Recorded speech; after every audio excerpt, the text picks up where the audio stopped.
To keep to the normal Minecraft video tradition, I'll start out by facing the camera, running towards it, and whacking it a few times.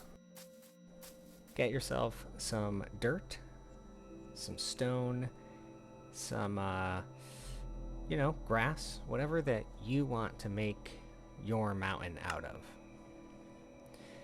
And so you're going to start out by making a 3 by 3 by 3,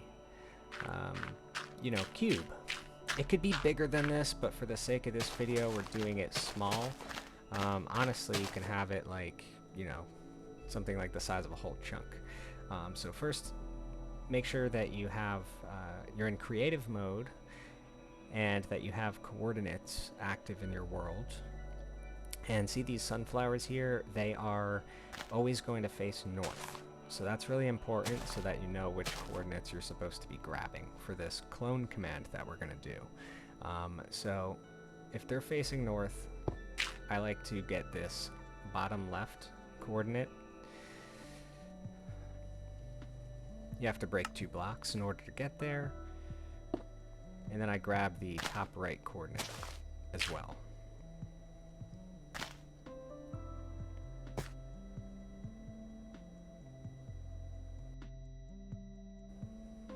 Alright, now we're going to give ourselves a command block. Make sure to fill that back in so it's cloning the whole thing that you made. We're going to put the command block in a pretty close proximity to the cube that you just made. This is the command to give yourself that. We're only going to use one for this video, but it's going to have kind of like a behemoth of a command in it. So we'll go over that in a bit.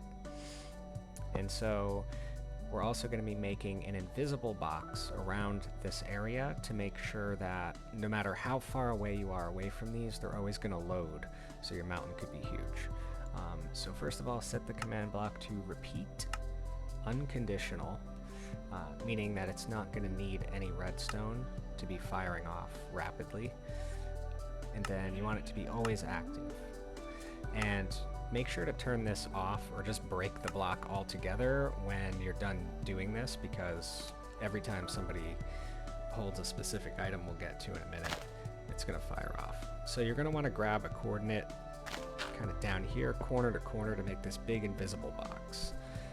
Kind of like this.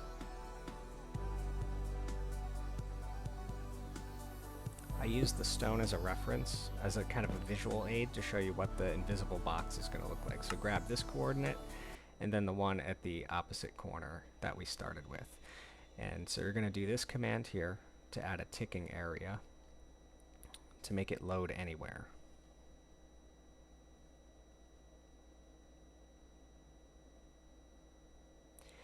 And so you're going to type in your 2 sets of coordinates for this ticking area. They're going to be unique to your world. They're not going to be the ones that I'm typing in, but it's the same exact format. Make sure you're paying attention to negative and positive coordinates as well. It's an easy mistake to make. Give yourself an iron axe, because that's going to be what we're using as the trigger item for the command block.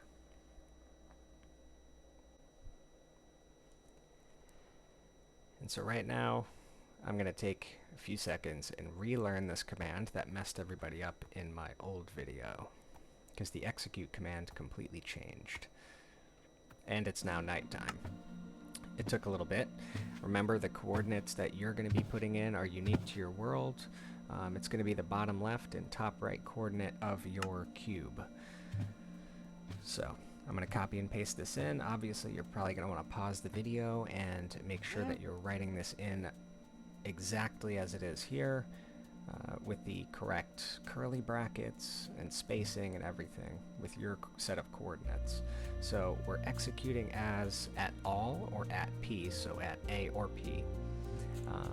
And that's going to be making sure if you're holding the iron axe in your main hand, it is going to spawn this cube under your feet, under 3 blocks under your feet, because ours is 3 blocks tall. If your cube is bigger, gonna have to increase that value, and the same goes for the right and left. And then you're gonna have to, obviously input your coordinates. And as you can see, if you're holding the axe, it's going to spam that. So you want to type this command, game rule command block output false. And that's going to make it so if you're holding the axe, it is not firing off that command on the side of your screen like that repeatedly, because that can get a bit annoying. Be very careful with this. Make sure that you're taking the axe out of your main hand as often as possible to make sure that you're not, you know, especially getting rid of your command block by replacing it with, you know, this structure that you're making. But it has a lot of implications, and you can use it to make bridges or mountains. And yeah, it is kind of the sky's the limit with this one. It's just an easier way to make things without having to place block by block, because that can take forever and it can kind of suck the fun out of Minecraft when you're just trying to do something in creative, and you know, our imaginations kind of work a lot faster than you know, building block by block in Minecraft. So when I do this, I like to go very slow, you know, just up a little bit at a time. Make sure to take the axe out of your main hand, you know, as soon as you get to the top, so that you don't create a situation where, you know, you have to break a bunch of blocks, because then that's counterproductive. So let me know if you want to learn how to make quests or chests that refill themselves, or you know, shops that you can buy and sell custom items, whatever. Leave that comment down below, and hopefully this was helpful to you.